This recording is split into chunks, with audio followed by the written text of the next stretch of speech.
बहुत से लोगों का ये सपना होता है कि वह अपने मन चाहे गीत के साथ वादन कर पाएँ और कहीं मौका मिले तो वह बजाना भी चाहते हैं, पर समय न होने के कारण वह किसी गुरु के पास नहीं जा पाते। और कुछ लोग नौकरी करते हैं, बहुत से लोगों का अपना काम होता है, तो समय होता नहीं। तो ये आज का जो मेरा विषय है वो ऐसे लोगों के लिए है कि जो अकेले ही सीखना चाहते हैं। देखिए, वैसे बिना गुरु के ज्ञान अधूरा ही होता है। कोशिश ये करें कि गुरु के पास ही जाएं तो ज़्यादा अच्छा है। जैसे अभी मैंने बताया, समय नहीं है तो आप अकेले भी कर सकते हैं, पर हम इसको दो हिस्सों में बांटेंगे। हम इसे दो हिस्सों में बांटेंगे। पहला क्या कि एक तो आप काम चलाऊ सीखना चाहते हैं और दूसरा शास्त्रीय ढंग से सीखना चाहते हैं। अगर आप काम चलाऊ सीखना चाहते हैं तब तो जो आगे मैं आपको बताऊंगा आप वो चीज़ कर लीजिए, आपको कुछ ना कुछ इसका परिणाम अच्छा मिल ही जाएगा। मैं ये दावा नहीं कर सकता हूँ कि हाँ मिलेगा ही मिलेगा, पर हाँ अगर आप उसको मानेंगे, समझेंगे बात को, तो ज़रूर आपको उसके अच्छा परिणाम मिलेगा। और क्या करना है वो मैं आपको बताता हूँ। और अगर आप शास्त्रीय ढंग से सीखना चाहते हैं फिर तो मेरी नसीहत की ज़रूरत ही नहीं है, फिर तो आप गुरु के पास जाइए, सारी जिम्मेदारी उन्हीं की, क्योंकि गुरु होता ही इसीलिए है। आज नहीं तो कल, देर से आएगा पर ज़रूर आपको आएगा। तो आप घर में कैसे कर पाएँ? सबसे पहली चीज़ है कि आप सहन शक्ति पहले पैदा करिए अपने अंदर। बहुत से लोग छोड़ देते हैं इसी चीज़ को बर्दाश्त ना करने के कारण कि आपको किसी ने कुछ कह दिया कि आप बजा नहीं पा रहे हैं या आप कहाँ से सीख रहे हो, ये आपको किसने सिखा दिया। तो 10 तरह की बातें होती हैं। आप जब सुनते हैं तो आप सुनते ही गुस्से में छोड़ देते हैं कि एक तो मुझे वैसे ही नहीं आता और ऊपर से लोग ताना मार रहे हैं। तो एक तो सहन शक्ति पैदा करिए। अब हम मुख्य बातों पर आते हैं। 250-300 साल पहले जब टेक्नोलॉजी का इतना विकास नहीं हुआ था तब लोग कैसे करते थे? संगत के द्वारा वादन करते थे, एक दूसरे को बुलाते थे, मिलते थे, बैठते थे, आपस में मिलकर बजाते थे, गाते थे, उनका विकास होता था। टीवी, रेडियो, मोबाइल, इनके सामने बैठकर अगर आप सीखते हैं या बजाते हैं और आपको लगता है कि आप इनके सामने बैठकर सीख जाएंगे, तो गलती करने पर वो मोबाइल आपको रोकने से रहा, टीवी भी नहीं रोकेगा। ठीक है, तो ये चीज़ है। संगत में सामने बैठा व्यक्ति आपको आपकी गलतियां बताएगा, आपको रोकेगा, क्योंकि वो सामने बैठा हुआ है। आपका मोबाइल आपको रोकेगा नहीं। वो आपको, हो सकता है आपको आपकी गलती उसमें पता अगर नहीं चल पाई तो वो आगे बढ़ता चला जाएगा। उसमें जो अभी आप वीडियो सुन रहे हैं, ऑडियो सुन रहे हैं, वो आगे निकलता चला जाएगा। और जो सामने बैठा हुआ व्यक्ति, ये जो आपका संगतकार है, जो भी बैठा हुआ है, लहरा बजा रहा है, हारमोनियम वाला या फिर गायक, वो आपको टोकेगा कि भाई क्या कर रहे हो, गलती हो गई, या ये चीज़ लेकर आओ, ऐसा करो, तब मेरे साथ मैच करेगा, तब मुझे भी अच्छा लगेगा। तो ये है वो राज। आप ऐसे लोगों से जुड़िए जो आपके मित्र हैं, जो बहुत अच्छा गाते हैं, बहुत अच्छा कोई हारमोनियम बजाता है। आप अपना एक ग्रुप तैयार करिए। तो ये आप अपने ग्रुप के साथ में जब बैठेंगे तो वो सारे लोग जब आपके पास में आएंगे, आपके सामने जब बजाएंगे और आपको बार बार टोकेंगे, रोकेंगे और हर चीज़ के लिए आपको बोलेंगे जब कि यहाँ पर आपको रुकना है, ये चीज़ ऐसे बजानी है। और जब वो आपको एक अच्छे दोस्त की तरह समझाएगा, तो ग्रुप जो है वो बहुत ज़्यादा इम्पोर्टेंट है। ग्रुप आपकी बड़ी सहायता कर सकता है। ये देखिए, ये मैं क्यों बोल रहा हूँ कि जल्दबाजी के चक्कर में हम गाने की मुख्य चीज़ों को छोड़ देते हैं। हम लिरिक्स पर ध्यान देते हैं, हम उस गायक पर ध्यान देते हैं, जो उसमें रिदम चल रही है, जो उसमें म्यूज़िक बज रहा है, जो उसकी चाल है, उसमें जो रिदम बज रहा है, आपको उस पर फोकस करना है। 3 घंटे की मूवी आपको कैसे याद हो जाती है?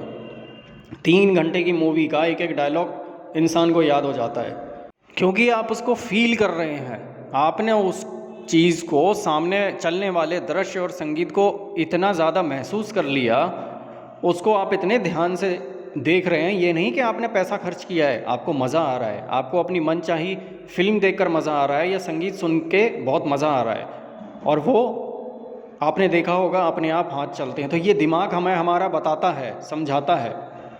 तो इसका अर्थ ये हुआ कि आपको सामने चलने वाले उस गीत को, जो आपका मित्र या आपका ग्रुप मेंबर जो है वो बजा रहा है, गा रहा है, उसको महसूस करना है। पहले उसको सुनिए, पहले तुरंत मत बजाइए। आपको बजाने ही नहीं आता तो वैसे भी आप क्या बजाएंगे? तो आप उसको पहले महसूस करिए, उसको देखिए, इसकी चाल कैसी चल रही है, इसकी रिदम क्या है। और वैसे भी वो गाना जब बजेगा तो उसको ध्यान से सुनिए और बार बार सुनिए। जब आप उसे बार बार सुनेंगे तो उस गाने में जो वो गाना बज रहा है, जिस पर आप बजाना चाहते हैं, उसमें रिदम को ध्यान से सुनिए। वो रिदम कैसे बज रही है। आप सेम टू सेम ना भी बजा पाएँ तो कम से कम आपको उसकी लय है, वो सारी चीज़ें समझ में आएंगी, ताल देना सीखेंगे। तो इसीलिए इसमें बोलों की ज़रूरत सबसे पहले है। सबसे पहले आप पहले बोल सीखिए। ये ही मैं आपको कहूँगा कि आप सबसे पहले बोल सीखिए। और बोल सीखने के लिए क्या करना होगा कि आप पुस्तक का सहारा लीजिए, नहीं तो थोड़े से दिन के लिए किसी टीचर को ज्वाइन करिए। बहुत सी ऐसी लाइब्रेरी है, वहाँ भी आप ज्वाइन कर सकते हैं। काफ़ी सारे ऑप्शन हैं। तो बोलों को पहले, जब आपको बोलों की नॉलेज हो जाएगी, जैसे इंग्लिश में होता है आप लेटर्स याद करते हैं, और हिंदी में वर्णमाला, ये सारी चीज़ें शुरुआत क्यों करवाई जाती है इनसे? इसीलिए क्योंकि यही है मेन बेस, ये बेसिक चीज़ें हैं। ऐसे ही संगीत में है, इसमें भी यही वर्णमाला है, यही वर्ण है जो काम करते हैं, जिन्हें हमें बजाना है। हम किस चीज़ पर आ गए? नतीजा क्या निकला कि जो शॉर्टकट है वो बहुत बुरा होता है। आप बड़ी बड़ी प्रतियोगिताओं में देखते हैं बहुत से बच्चे ऐसे ही चले जाते हैं। वो सभी लोग, ये वो लोग हैं कि जिन्होंने उस चीज़ को गहराई, हम इन्हें गलत नहीं कह सकते, जिन्होंने गहराई से उस चीज़ को लिया है, गहराई से सुना है। क्यों? क्योंकि ये भूख होती है। उन्होंने इतनी गहराई से उस चीज़ को लिया और वो पीछे पड़ गए कि ये गाना ऐसे है, बार बार सुना, बार बार सुना। हर बार सुनने पर एक नई चीज़ पता लगती है गाने में। सबसे मुख्य चीज़ है जो उसकी रिदम है। अगर आपको वो समझ में आ गई तो यहाँ आके वादक का काम पूरा हो गया, एक तरीके से वादक का काम निकल गया। आप जो चीज़ करना चाह रहे हैं और वो जो सेम टू सेम आप बजाना चाहते हैं, उसके लिए आपको बोलों का ज्ञान होना बहुत ज़रूरी है। पहले बोल कर लीजिए और नोटेशन, कहरवा, दादरा, छोटी छोटी तालों को आप उसका ठेका याद करिए। ठेका करने के बाद में फिर आप उसको बजाइए। घड़ी की सुई के साथ प्रैक्टिस करिए। ठेका को धीरे धीरे घड़ी की सुई के साथ प्रैक्टिस करिए। लहरे के साथ अगर नहीं करना आता है तो घड़ी की सुई के साथ भी आप कर सकते हैं।